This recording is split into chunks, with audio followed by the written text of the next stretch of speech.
The human creature stands perpetually at the threshold of its own becoming. In every epoch, across continents separated by ocean and ideology, individuals have gazed into the mirror of consciousness and recoiled at what they found there, not because the reflection was monstrous, but because it was incomplete. This fundamental dissatisfaction with the given self, this intuition that one's present form represents merely a chrysalis rather than a final state, constitutes the primordial impulse behind all systems of transformation. It is the spark that ignites the alchemical fire. The medieval alchemist hunched over bubbling retorts in candlelit chambers was not simply a proto-chemist engaged in material manipulation. The psychoanalyst who listens to the fractured narratives of the modern psyche is not merely cataloguing pathologies. Both stand as custodians of an ancient recognition that the human being is fundamentally a project rather than a product, a verb rather than a noun, a continuous process of becoming rather than a static state of being.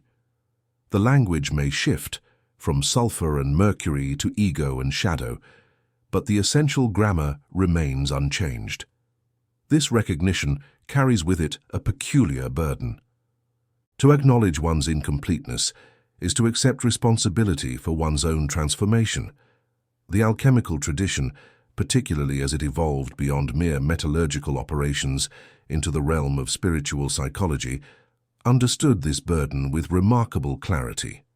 The operator could not remain separate from the operation. The one who sought to transmute base metal into gold would himself undergo a parallel transmutation, or the work would fail entirely. The laboratory became a theater of self-confrontation, and the chemical processes mirrored psychic ones with an uncanny precision that would later captivate Carl Jung's analytical mind.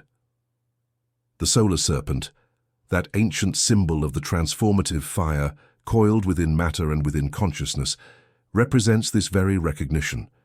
It is the vital energy that refuses stasis, the creative tension that transforms suffering into wisdom, lead into gold, unconsciousness into illuminated awareness. To encounter this symbol is to stand at the beginning of a journey that has claimed generations of seekers, some of whom emerged transformed, others consumed by the very fires they sought to master. The doctrine that underpins alchemical transformation, whether approached through medieval manuscripts or Jungian psychology, rests upon several interlocking propositions that together form a coherent metaphysics of change. First among these is the principle of correspondence, the Hermetic axiom that the microcosm mirrors the macrocosm, that patterns repeat across scales of existence, and that therefore the transformation of one's inner world necessarily affects one's relationship to the outer cosmos. This is not mysticism divorced from reason, but rather a sophisticated understanding of how consciousness shapes experienced reality. The alchemists distinguish between vulgar alchemy, the literal pursuit of material gold, and philosophical alchemy, which sought the perfection of the soul.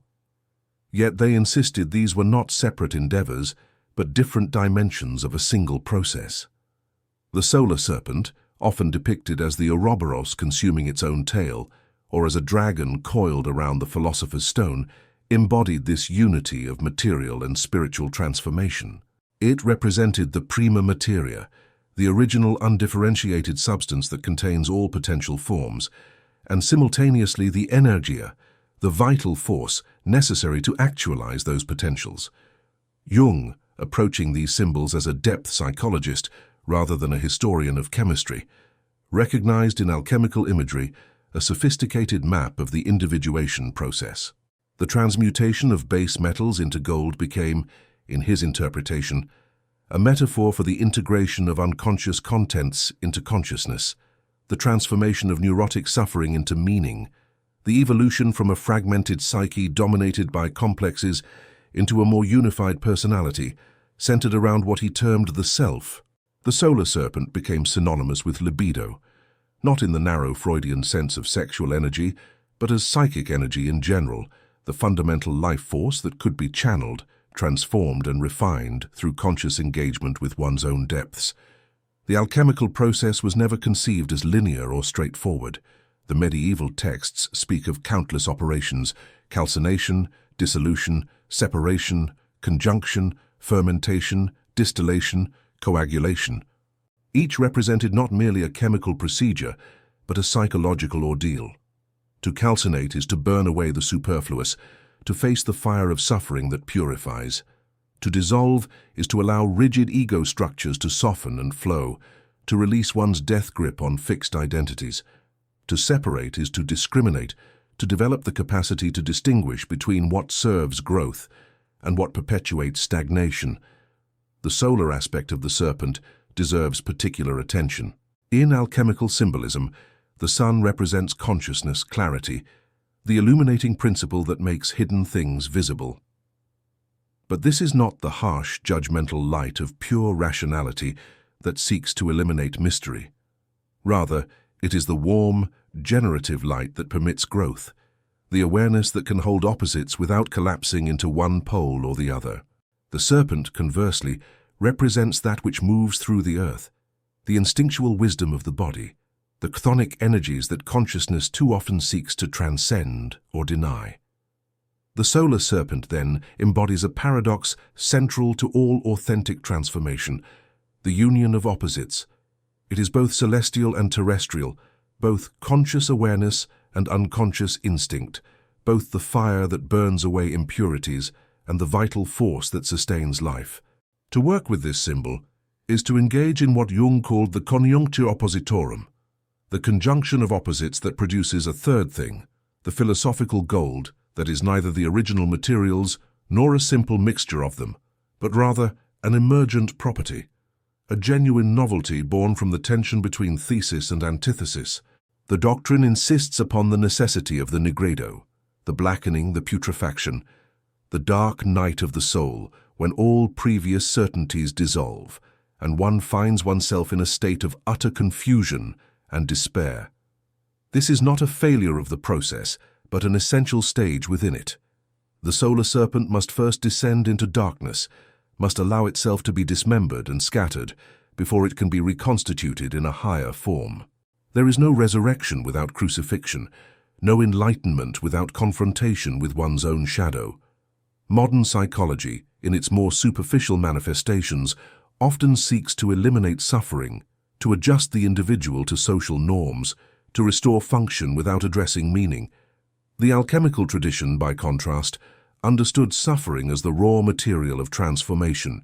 It does not promise to remove pain, but to transform its significance, to alchemize it into wisdom. The solar serpent does not offer escape from the human condition, but rather a path through it, a method of engaging with life's inherent difficulties in a manner that produces psychological gold rather than neurotic lead.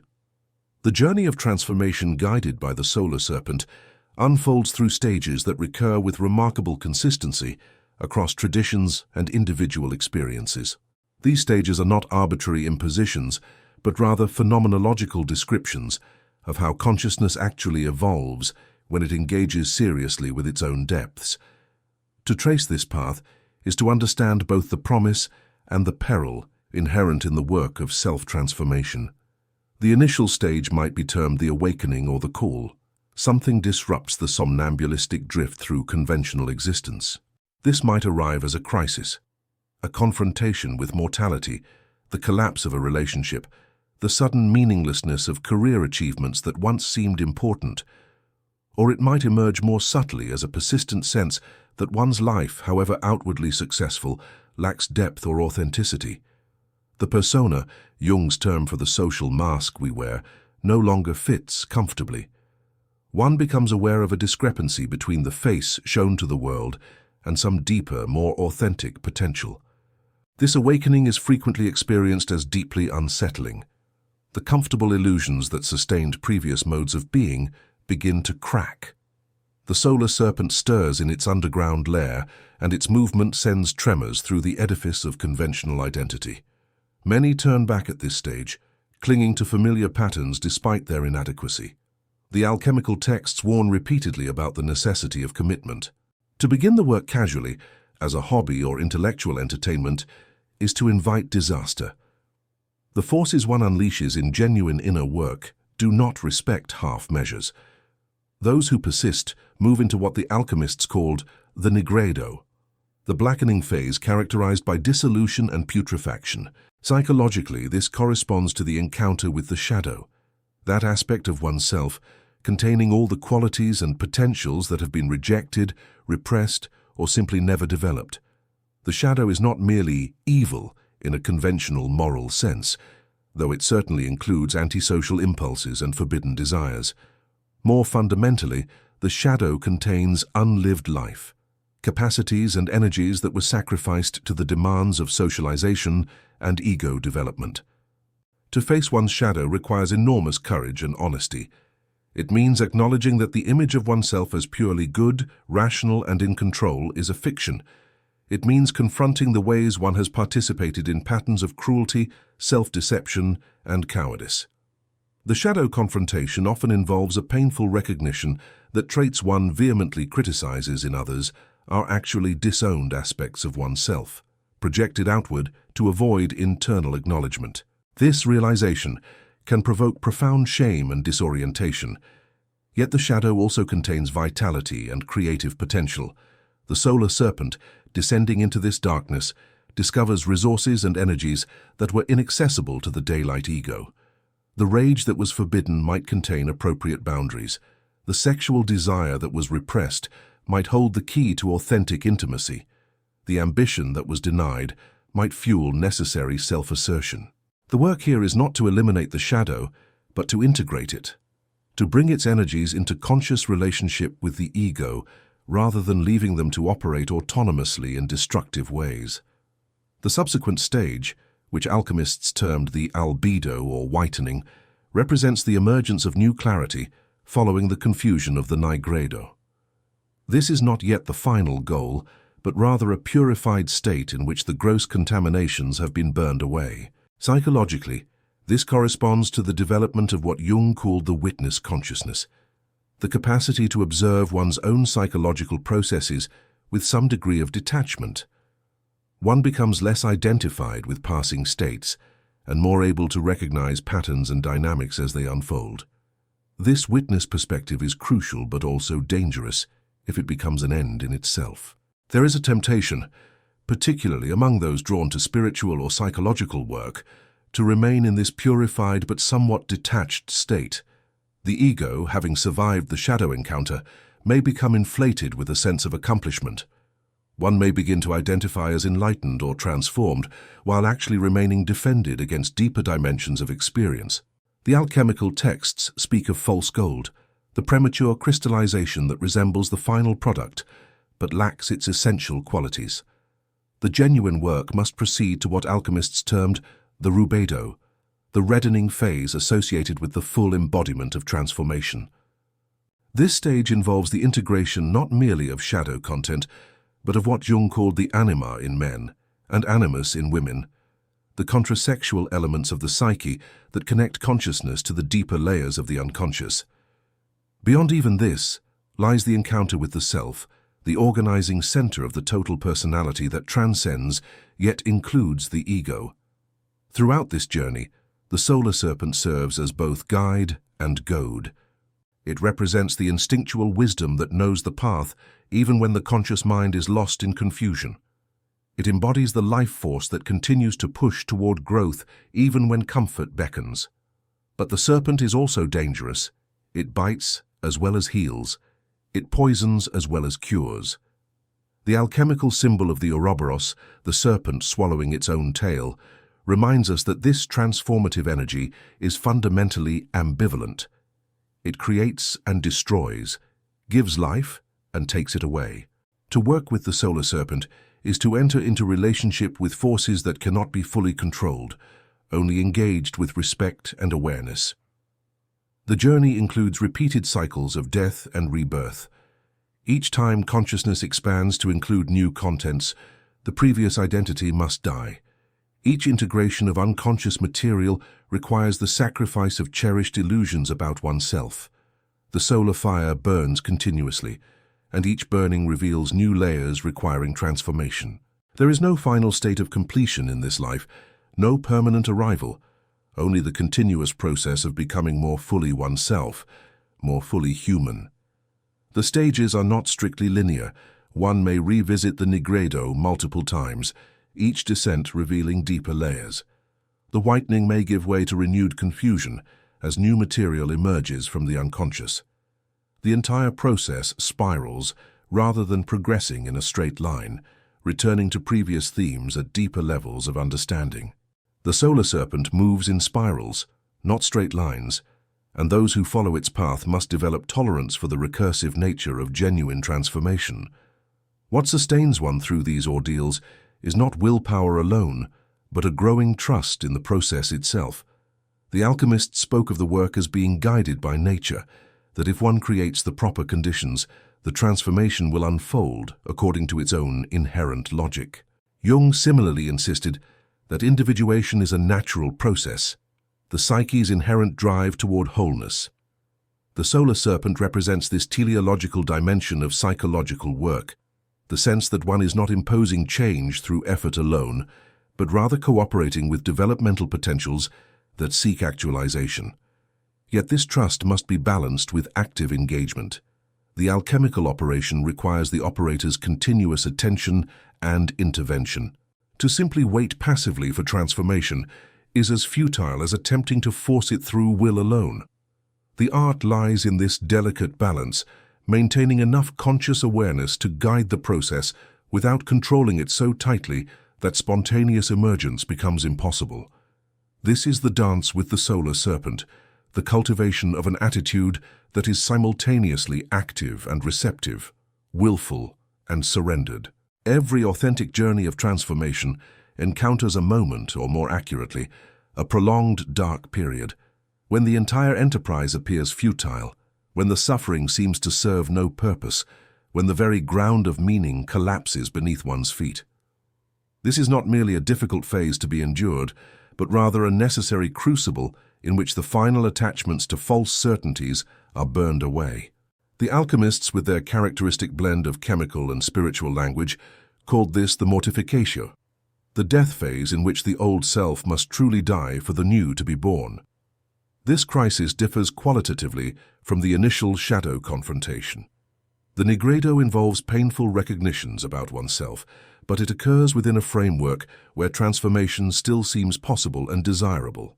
The deeper crisis of the soul comes later, when one has already invested significantly in the work, when one has already sacrificed much for the sake of growth, and yet finds oneself in a state of profound meaninglessness. The solar serpent, which once seemed to promise illumination and power, now appears as an indifferent or even malevolent force that has led one into a wasteland from which there is no apparent exit. Jung encountered this dimension in his own experience during what he called his confrontation with the unconscious, a period of intense inner turmoil during which he engaged with powerful archetypal forces through active imagination.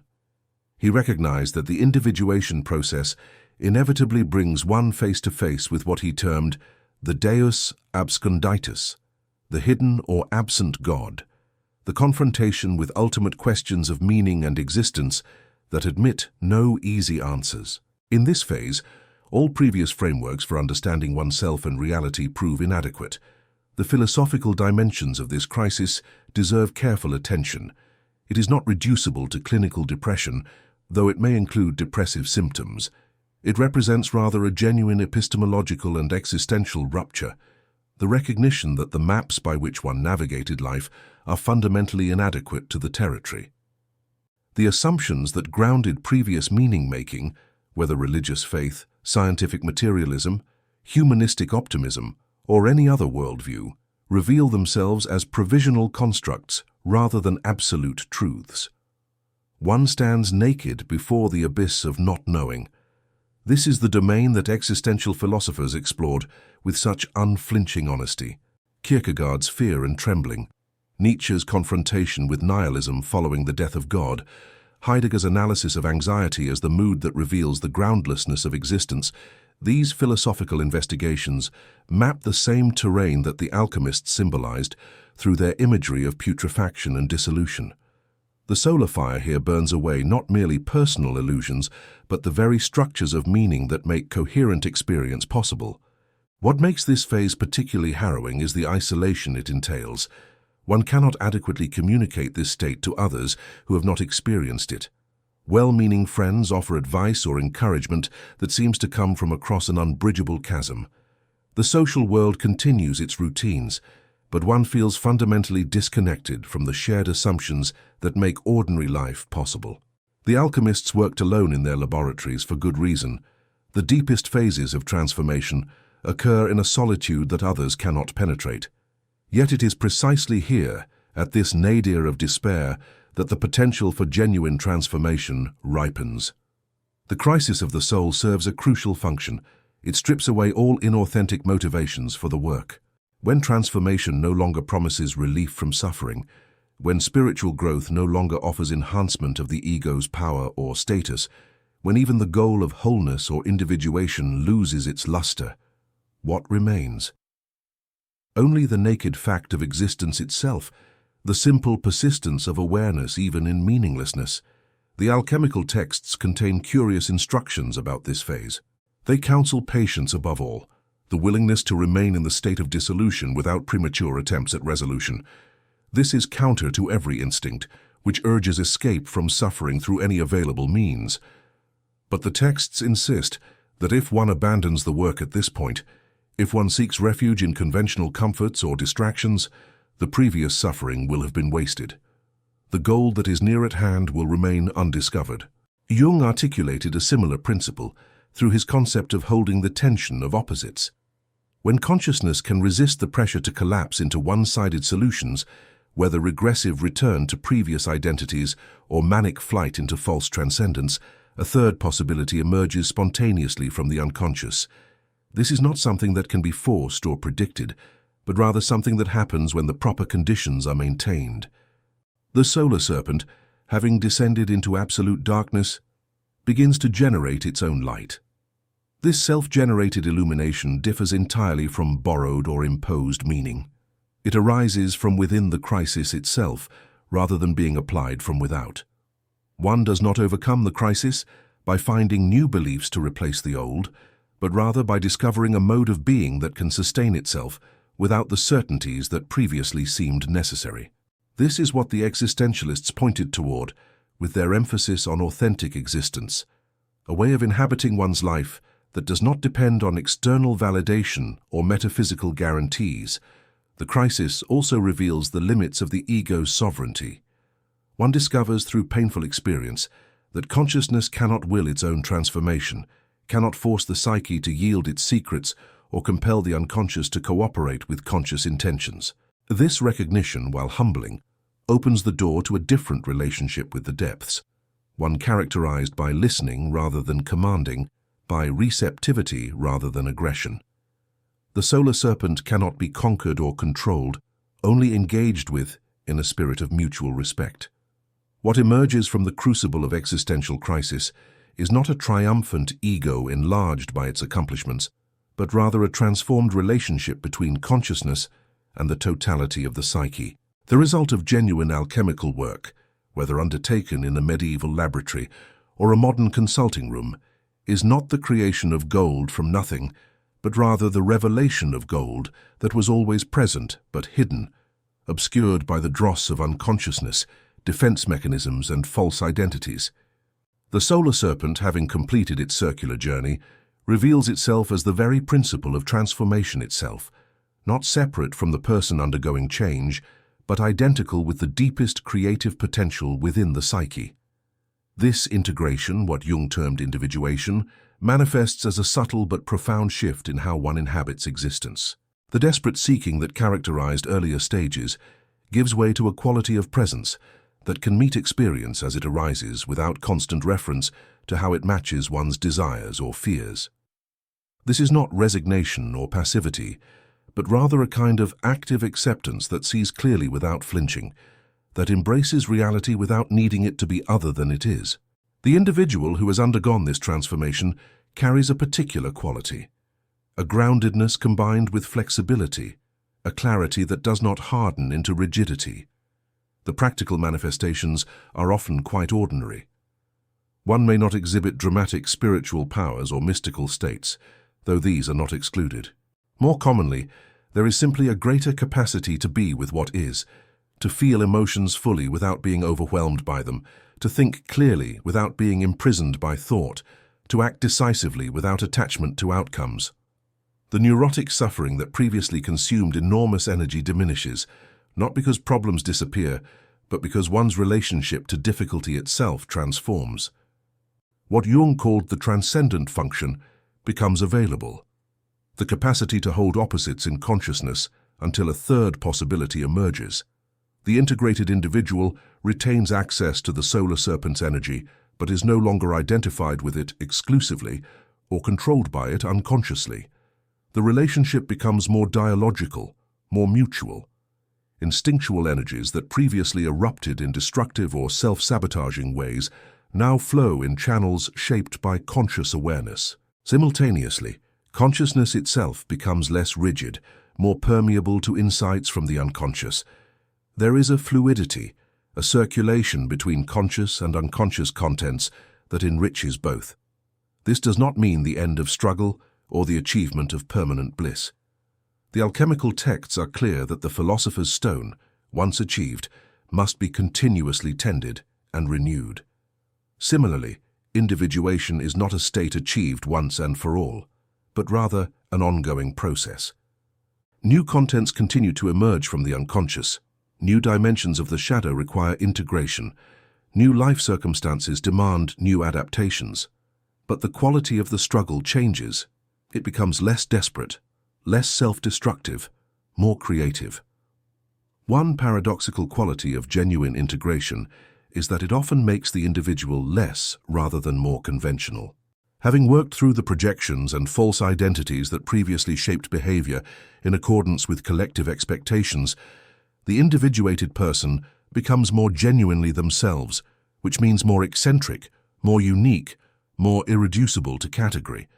Yet simultaneously there is often a deeper connection to universal human experiences, a recognition of the archetypal patterns that underlie individual variations. One becomes most individual precisely by contacting what is most universal. The fruits of transformation extend beyond the individual to influence relationships and community. Having faced one's own shadow, one becomes less prone to projection, less likely to demonize others as containers for one's disowned qualities. Having encountered the limits of consciousness and the wisdom of the unconscious, one develops genuine humility alongside a quiet confidence. Having survived the crisis of meaning, one can hold space for others' uncertainty, without rushing to provide false reassurance. The gold produced through inner work inevitably radiates outward, though not through proselytizing or teaching, but simply through being. Yet the tradition also warns against inflation, the identification of the ego with the self, the mistake of believing that one has completed the work and achieved mastery. This inflation represents a particularly subtle trap for those who have made genuine progress, a final defense against the ongoing demands of transformation. The solar serpent continues its circular path, and those who imagine they have captured it discover it has already moved on, leaving them grasping at a static image rather than engaging with a living dynamic. The integrated life is characterized by what might be called creative fidelity to one's own becoming. There is a recognition that one has been given certain gifts, certain tasks, a unique path to follow, not in the sense of predetermined fate, but as potentials that seek actualization. To live this out requires both courage and humility, courage to honor one's authentic trajectory even when it diverges from collective norms, and humility to recognize that this trajectory is not of one's own making, but rather a calling that must be answered. The solar serpent, properly understood, represents this inner voice that knows the way even when the conscious mind is lost. The journey through the coils of the solar serpent teaches what no external authority can convey, that transformation is not a distant goal to be achieved through heroic effort, but rather the continuous practice of dying to what one was in order to birth what one is becoming. The fire that transmutes lead into gold burns not in external furnaces, but in the crucible of conscious suffering willingly embraced. Each moment of genuine presence, each integration of shadow, each surrender to the unknown, these are the operations through which the great work proceeds. The philosopher's stone you seek does not lie buried in ancient texts or hidden in arcane rituals. It crystallizes in the space between who you pretend to be and who you actually are. The gold was never absent, only invisible to eyes trained to seek everywhere but within. The solar serpent coils still in the depths, waiting not to be found, but to be recognized as what has been animating your search from the beginning.